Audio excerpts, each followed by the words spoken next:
Welcome back नाजरीन तर्जुमान JUIF Aslam Gauri साहब मौजूदा सियासी मामला तिगाल जो जारिया। गौरी साहब, आपने अभी जिक्र किया कि मांगे धांगे वाले जो थे वो अभी भी उनके साथ है, पर इमरान खान का अभी भी उनके लीडरान का कहना है कि जो भी गए हैं अपोजिशन की झोली में वो तो पहले किसी और पार्टियों में थे। अब नुसरत पठान साहिबा वो किसी और पार्टी में थे, नूर आलम खान साहब वो किसी पहले और पार्टी में थे, राजा रियाज साहब वो किसी और पार्टी में थे। तो उनके अपने डाई हार्ट वर्कर तो भी उनके साथ है ना। मैं ख्याल वो डाई हार्ट वर्कर तो शायद सरताज गोल और मुराद सईद के अलावा किसी को समझते भी नहीं है। बाकी तो सब तकरीबन इस वक्त उनके हाथ से निकले हुए हैं। उनको पता है, उनको अदारे रिपोर्टें दे रहे हैं। उनकी सियासी कमेटी की कल रिपोर्ट आई है कि इत्तेहादी भी जा चुके हैं, पार्टी के आधे लोग भी जा चुके हैं।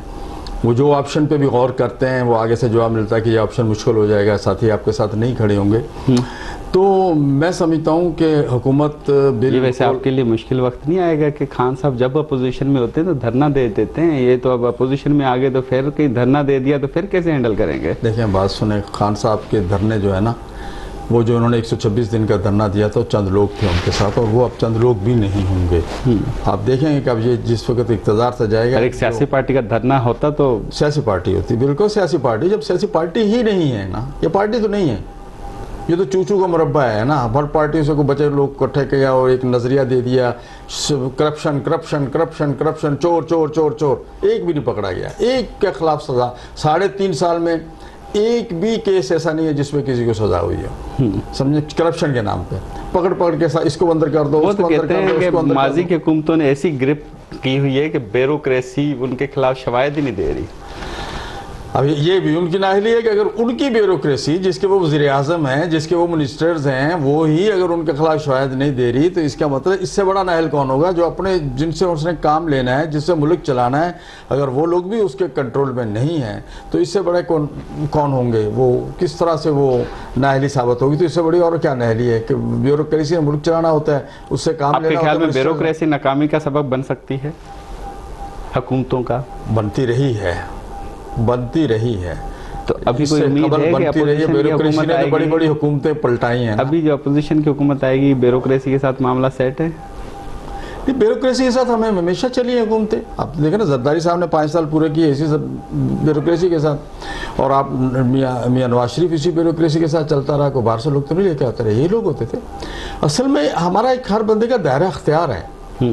आप किसी को कान से पकड़ के ना चलाएं, उसको बताएं कि ये आपने करना है और ये आपने मुझे करके देना है, तो लोग काम करते हैं। लोग ऐसी बात नहीं है कि ब्यूरोक्रेसी हमारी, उसमें बड़े बड़े ऑनेस्ट ऑफिसर्स भी हैं, ब्यूरोक्रेसी काम भी करती है, ऐसी बात नहीं है। हमारे अदारे काम करना चाहते हैं, उनसे कोई काम लेना है तो शुरू करें ना। आपको पता है मियाँ साहब के दौर में डॉलर को बैक लग गया था, और मुल्क में मैं उनका वकील नहीं हूँ, लेकिन उनकी हुकूमत के दौरान में काफ़ी तब्दीली आई थी, बैक की तरफ रिवर्स हो गए थे। आपको पता है ये अपना CPEC आया उनके दौर में बिजली को कंट्रोल हमने किया। बिजली ख़त्म हो गई थी इस मुल्क की, अंधेरे में, सर्दी और गर्मी में अंधेरे में रहते थे, और यह हर चीज़ को हम, वो तो PP दौर से शुरू हुई है ना। असल बुनियाद तो लोड शेडिंग ये वो 2008 से प्रॉपर शुरू हुई नहीं। वो PP हो या ये हो, है तो अपोजिशन ना। कहने की बात ये कि ये जो भी है ये इनको अवाम को जवाब दे होना होता है। जो टीम इमरान खान साहब लाए ना, वो अवाम को जवाब दे नहीं है। वो सारे बाहर से आए और बाहर वापस चल जाएंगे, आधे तो भाग चुके होंगे, आधे सुना है वीजे लेते फिर अपना दोबारा टिकट बुक नहीं। तो बाहर से आए हो तो माजी में हफीज शेख साहब जैसे ऐसे जो बाहर से आए हुए तो पीपल्स पार्टी का भी हिस्सा रहे हैं। तो ऐसे ना हो कि अपोजिशन हुकूमत बनाए और उनको मजबूर हो कि उनको भी बुलाए दोबारा से हुकूमत बनाने। नहीं, उसमें ये होता है कि अगर वो हफीज शेख रहा है तो उसको कंट्रोल भी तो किया ना पीपल्स पार्टी ने। इनके पास तो कंट्रोलर अथॉरिटी कोई नहीं है ना। अगर कोई बाहर से आता भी है तो इनके पास तो कंट्रोलर अथॉरिटी भी कुछ नहीं है। इसको पता ही नहीं क्या करना है। इसको तो ये नहीं पता है कि सलामी के चबूतरे पे खड़े होकर सलामी कैसे लेनी है। ये तो एक, मैं समझता हूँ, सादगी है ना गौरी साहब, इसको सादगी में तस्वर करें ना। आप इस पे तनकीद क्यों कर रहे हैं? अल्लाह अकबर, कुर्बान जाए सादगी पे, कि मुल्क तबाह कर दिया और सादगी में हम कब तक सादगी की ले फिरते हैं? सुराखों वाली आवाम तो कहती है सच्चा लीडर, करप्शन से पाक लीडर। आवाम के पास जाए ना आप जरा कैमरा लेके, यहीं नीचे से जब यहाँ से फारिग हों तो आप जरा शुरू हो जाएं, गलियों में लोगों की दुआएं सुने। इसके लिए लोग कितनी दुआएं सच्चे लीडर को दे रही हैं। वो तो कहते हैं टीम नालायक मिली, तो अपोजिशन भी कहती है टीम नालायक। आप देखें, जब ये शख्स चाहेगा,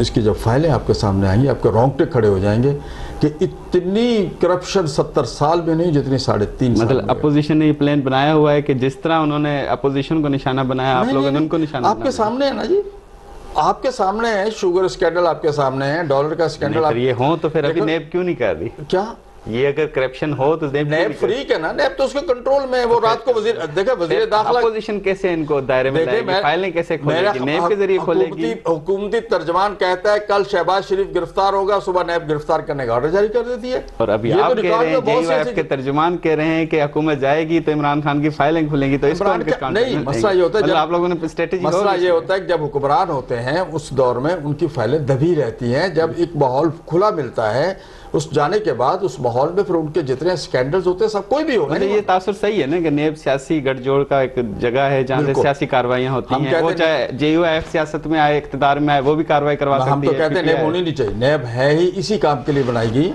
और इसके काम जनाब परवेज मुशर्रफ साहब ने फाइलें भी कौन यही कहा। खोलेगा? फाइलें कौन खोलेगा? FIA तो नहीं खोलेगी, अदारे हैं नेब हमारे- खोलती है ना। हमारे पास अदारे हैं करप्शन के दूर करने के अदारे हैं।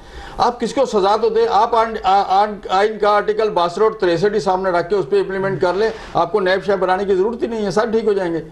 अब मसला ये है कि आपके पास सब कुछ है, अब इम्प्लीमेंटेशन नहीं है, मसला तसद्दी आ जाती है। अच्छा, अब कौन से टारगेट हैं? अब आर्टिकल 63 ने भी सियासी पार्टियों को नुकसान पहुंचाया, नेब ने भी सियासी पार्टियों को नुकसान पहुंचाया।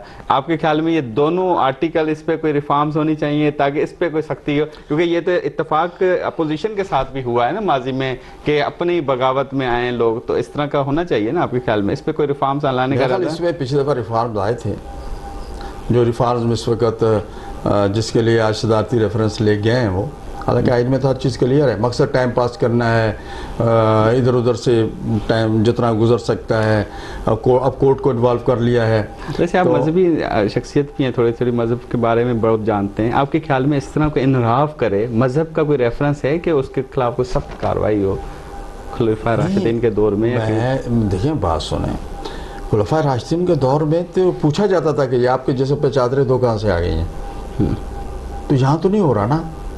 नहीं, इस यहाँ तरह तो देखो मतलब ना, इनराफ यहाँ- करने की इजाजत है इस्लाम में? मतलब वो अपनी जाती राय कर बिल्कुल नहीं। देखें इस्लाम में ये इस तरह जो उस वक्त इस्लामी निज़ाम है या इस्लामी हुकूमत है उसके ये इस वक्त हमारी इस्लामी हुकूमत तो नहीं है। अगर यहाँ इस्लामी हुकूमत होगी तो उस इस्लामी हुकूमत के अंदर इंशाअल्लाह फिर ये चीज़ें नहीं होंगी, फिर वो एक सिस्टम होगा, सबको उसके अंदर रहना होगा। अब ये हम मगरबी जमहूरियत लेके फिर रहे हैं ना, इसको टूटा फूटा इस्लाम इसके साथ हमने लगा दिया है पाकिस्तान की वजह से कि चलो कौम को भी मुतमिन किया जाए थोड़ा सा। तो जब मगरबी जमहूरियत में तो ये चीज़ें चलती हैं, होती रहती हैं, हर दौर में होती है, लेकिन ये गलत है, हम इसके खिलाफ है। अल्हम्दुलिल्लाह हमारा किसी 88 के दौर से लेके आज आपके तक ख्याल में मेंबर को जाती इख्तियार होना चाहिए, जो दिल चाहे जिसको वोट दे उसका जो ज़मीर करे? देखिए मेंबर को अख्तियार पार्टी देखिए देखिए, सोच समझ के सवाल दीजिएगा, कल ऐसे ना हो कि आपकी पार्टी के नहीं, नाम नहीं मैं सोच समझ के बात कर रहा हूँ। मसला ये है कि मेंबर जो है ना वो आवाम की राय के लेके आता है असम्बली के अंदर। पार्टी का टिकट अपनी जगह होता है, अवामी राय भी होती है उसके साथ, उस अपने हलके के लिए उसने काम करना होता है। मेंबर ने जब वापस अपने हलके में जाना होता है अपने वोटर्स को जवाबदेही भी होता है, ठीक है। अब ये कि जब मेंबर्स को 3.5 साल आपने कुछ करने ही नहीं दिया, कुछ भी नहीं है, वो इस वक्त अपने हलके में भी नहीं जा सकता, ठीक है ना जी। और आपने जितना कुछ दिया है वो भी गैर मुंतखब लोगों के जरिए आपने काम किया और वो उसमें भी नुकसान उठाए, वो भी सारा उन्हीं मेंबरों के गले में पड़ रहा है, तो फिर मेंबर तो बोलेगा। हमने किसी मेंबर को नहीं कहा कि आओ, मेंबर खुद अगर उसके खिलाफ बगावत कर रहे हैं, वो अपनी कह रहे हैं हमारी आवाज़ ज़मीर की आवाज़ है और हम भी समझते हैं, वो कह रहे हैं कि जी मुल्क की बका के लिए हम इसको छोड़ना चाह रहे हैं। क्या वो मेंबर भी हक बजानब हैं जो कि अवामी हल्के से वोट से ना लें, मुंतखब सीटों पे आए हों, अक़लियतों सीटों पे आए हों, उनका तो हल्का भी नहीं है, उनको भी इख्तियार है कि वो पार्टी के वोट को बेच दें या अपनी राय दें पार्टी के वोट पे? मेरा ख्याल राय देखिए, राय तो असम्बली के अंदर हर बंदे की अपनी होनी चाहिए, राय तो चाहे वो मखसूस नशिस्त पे आए। राय तो देखो मुझे अपना मौक़िफ़ दिया, मैं हमारी पार्टी की शुरा के इजलास होते हैं, हम 2-2, 3-3 घंटे बहसें होती हैं, अमरना फजरमान साहब पे भी तनकीद होती है, हम अहदेदारों पे भी तनकीद होती है, हमारे काम पे तनकीद होती है, उसके बाद एक राय बनती है। अगर ये तनकीद को आप पार्टी से बगावत समझते हैं तो ये गलत है। मकसद ये होता है कि आप इस्लाह के लिए अगर कोई बात करते हैं तो उसको आप पार्टी पे तनकीद ना समझें। अब मैं अपने दिल की बात अगर करता हूँ, बैठ के करता हूँ, असम्बली में करता हूँ, कहीं भी करता हूँ, तो इसका पार्टी लाइन को सामने रखते हुए अगर कोई बंदा बात करता है और अपने दिल की बात करता है तो उसको इस्लाह समझा जाए, फिर उसको चोर और उचक्के और बदमाश, तुमसे कोई शादियां नहीं करेगा, तुम्हारा बेड़ा गर्क हो जाएगा, तुम्हारे बच्चों को कोई नहीं पूछेगा, फिर बाद में उसी वक्त 15 मिनट बाद मैं, आप मेरे बच्चे हो, आप वापस आ जाओ, मैं आपको बुलाना चाहिए। ये किस किस्म के बेवकूफ़ शख्स का पाला पड़ गया हमारी कौम पे। सही। तो ये सब ब्रेक लेते हैं, ब्रेक के बाद फिर इसी मामले को, इसी सवालात के सिलसिले को आगे बढ़ाएंगे। नाज़रीन, वठूं था ब्रेक।